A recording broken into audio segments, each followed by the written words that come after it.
Hey guys, tonight we begin somewhere cold. Not just weather cold, but bone deep, soul wrapping cold.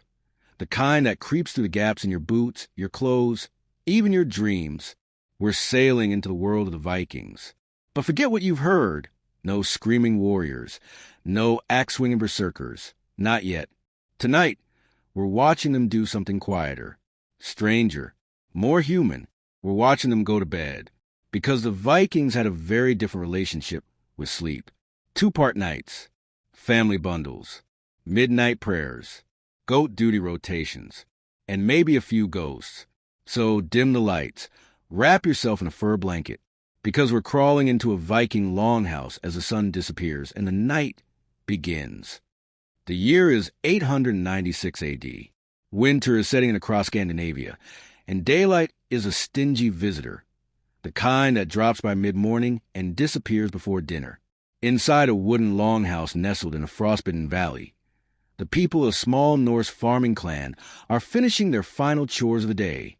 The air inside smells of smoke, dried fish, damp wool, and pine tar. Not pleasant, but familiar. There is no furniture in the way we think of it.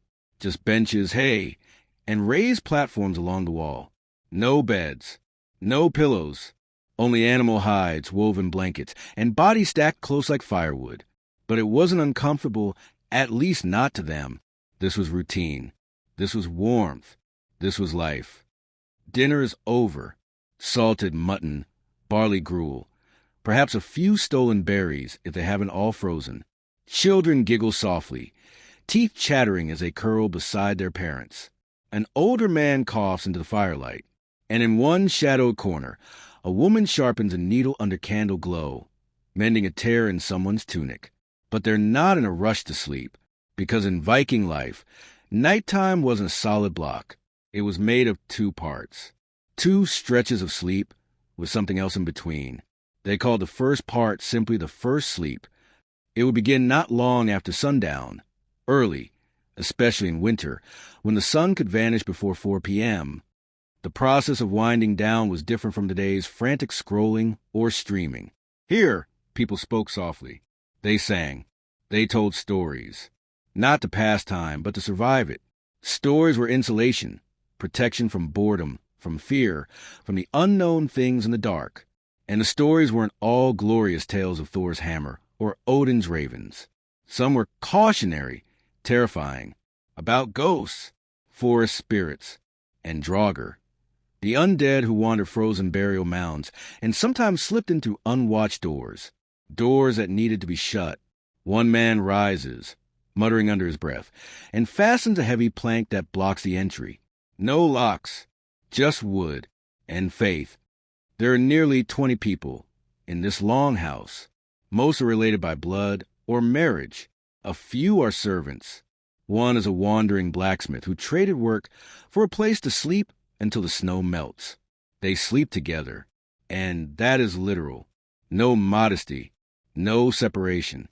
Only a single glowing hearth in the center, and a mass of wool-wrapped bodies forming a living patchwork quilt along the edges.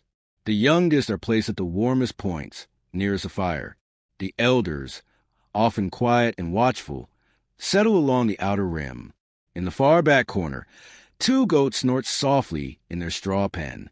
Yes, they're indoors, because predators don't hibernate in winter, and neither does hunger. As the fire crackles and the voices soften, the longhouse begins to shift into silence. Not sudden, not perfect, just a gradual hush, like the land itself exhaling. Children fidget and whisper. An old man hums a tune only half remembered. A woman mutters a short prayer to Frigg for her unborn child. Then nothing. The first sleep takes hold. It lasts roughly 4 hours. No clocks, no exact timing, just the body's natural rhythm, syncing with the dark and the cold. Outside, snow begins to fall. Inside, dreams begin, strange, vivid things born of myth and fire. Some say they dream of their ancestors. Others say they dream of drowning in ice. But all of them know they will wake up again, soon, and that's the strangest part. This first sleep wasn't seen as incomplete or shallow. It was just part one. Everyone, from babies to chieftains, expected to wake around midnight. And when they did, well, that's where things got interesting. Some prayed, some worked, some wandered, and some whispered into the dark, hoping the gods would listen. But that's for the next night and the next chapter.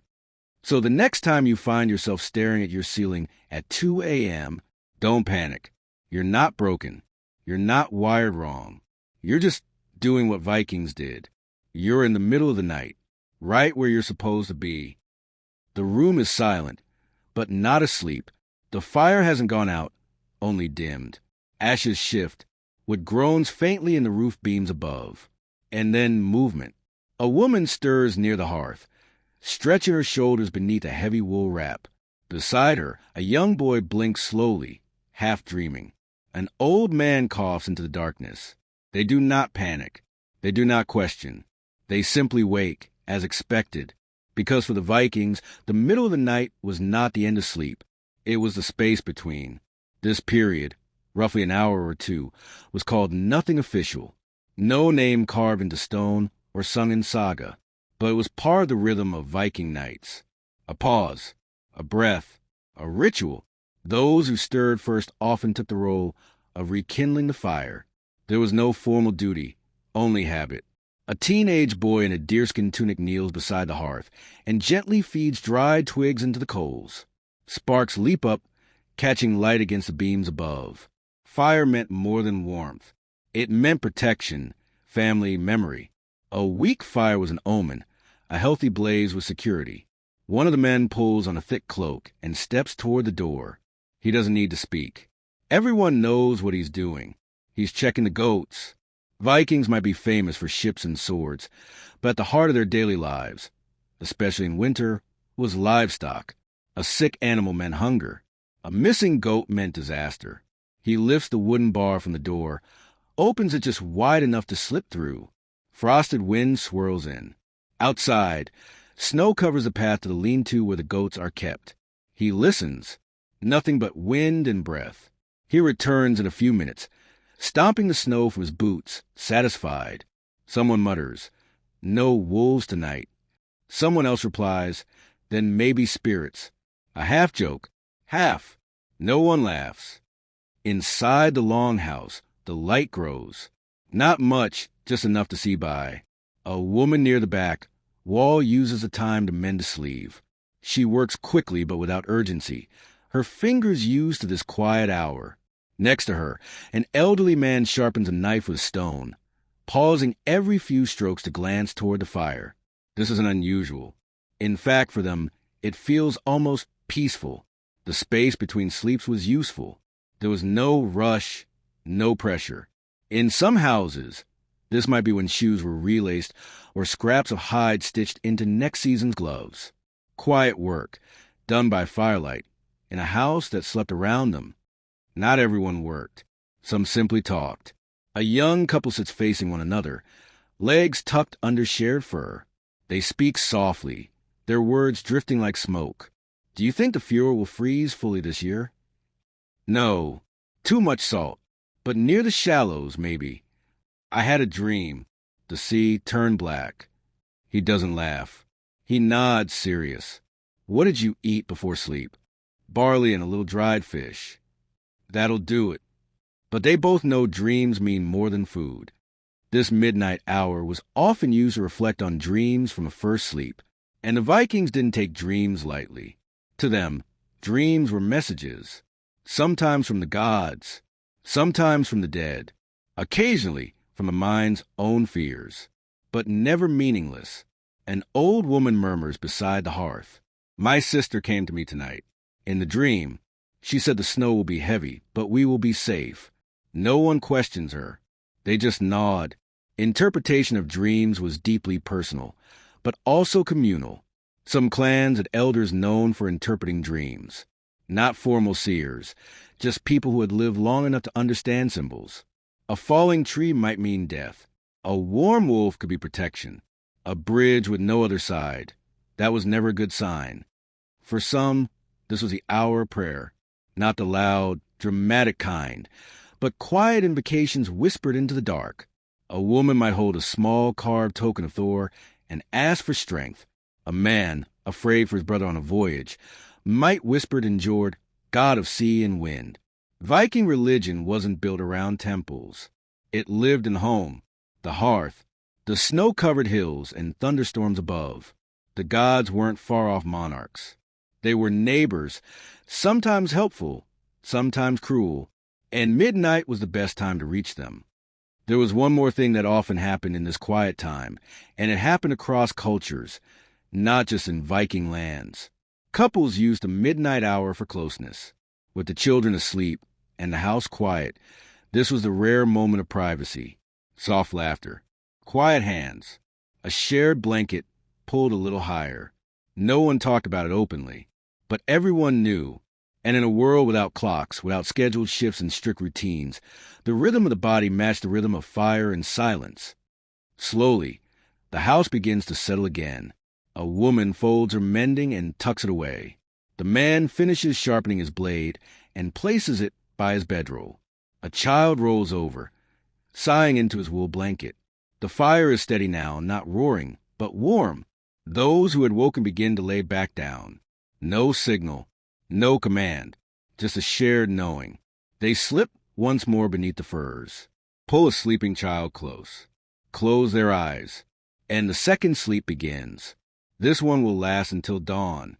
Historians believe the second sleep was deeper, less disturbed, more dreamless. The mind had settled. The worries of the day were dealt with, or at least spoken aloud. And so this final sleep carried them through the rest of the night, until the faint blue of morning slipped through the roof beams, until the chickens stirred, the goats kicked, the frost began to crack and steam. But that quiet moment between second sleep and the rising of the house is where we begin next. The house is quiet again. The fire still burns low but steady. The goats have settled. The cold presses against the thick turf walls like a breath trying to seep in. But inside, it is warm, still, and human. After an hour, perhaps two, of fire tending, whispered prayer, wool mending, dream talking, and soft glances exchanged between lovers, the Longhouse slips once more into stillness. No command is given. No bell is rung. There is simply a shared instinct, a shift. People begin to lie back down, eyes heavy but calm.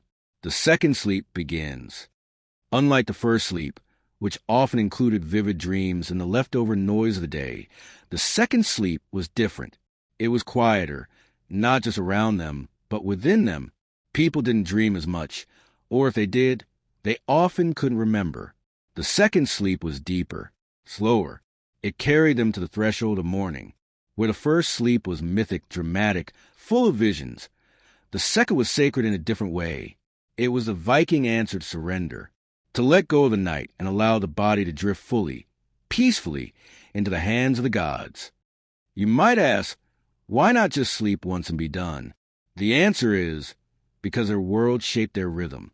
In pre-industrial societies, without artificial light, humans followed the sun. And in places like Scandinavia, especially in winter, the nights were long, sometimes 14 to 16 hours of darkness. Trying to sleep straight through would be unnatural, difficult. So the body, left to its own devices, adopted a pattern. 2 sleeps with wakefulness in between. And that pattern was so common across medieval Europe that it shows up in court records, letters, diaries, even medical texts. The Vikings weren't strange. They were just doing what the world told them to do. Modern sleep studies have actually confirmed this pattern. Left without artificial light, most people naturally fall into 2 phases of sleep. They sleep for about 4 hours, wake, stay alert for 1 or 2 hours, then sleep again for 4 more. It's not disordered. It's just older. So while you might think something is wrong with you when you wake up at 3 a.m., the truth is your body might just be remembering what it used to be. Like the body of a Viking in a Longhouse in 896 A.D. The second sleep carries them through the deepest part of the night. Outside, the stars begin to fade, not because the sun is up, but because dawn is beginning to whisper. The chickens stir first, not crowing, just rustling. Then the goats, a single bleat, then silence. And slowly, again without a signal, the longhouse begins to rise. An elder woman stretches, bones cracking. A young boy rubs sleep from his eyes, blinking at the orange halo of a new day. There's no rooster call, no horn, just a rhythm, old, steady, alive. The Viking day doesn't begin with shouting or chaos. It begins with care. The fire is fed again, now with dry sticks and larger logs. The hearth must be bright enough for cooking, strong enough for warmth. Ashes are swept. Water is fetched. Snow is cleared from the roof ledge. The family begins to murmur. Someone jokes about snoring. Someone else says they dreamed of a serpent in the sea. And then the first true sound of morning arrives, the clanging of a small pot as breakfast begins. A Viking breakfast wasn't luxurious, but it was essential. Often it was leftover stew, kept simmering through the night, or barley porridge, thick, hot, heavy, designed to fill the belly and warm the blood. If they were lucky, there might be goat milk. If they were rich, cheese. And if someone had made a trade with a traveling merchant, maybe, just maybe, a dried apple or date. But the food wasn't just nourishment. It was ritual, a way of sealing the night behind and opening the day ahead. While they ate, some whispered blessings, short words to Thor for strength, or to Frigg for wisdom, or to Freyr for fertility of land and family. These weren't long ceremonies, but they were meaningful. A small wooden idol might be passed around, a gesture toward the sky made with an open palm. A few murmured words in Old Norse that translated loosely as, keep the cold out, keep the night spirits away, bring the sun back. It wasn't about theatrics. It was about rhythm, keeping the gods part of the morning, just as they had been part of the midnight. Eventually, true daylight begins to seep into the cracks of the longhouse. It doesn't pour in like modern sun through glass. It creeps, a line of gray across the ceiling, a faint warmth through the animal hide doorway, a shift in the air. By now, the second sleep has faded completely. Everyone is moving.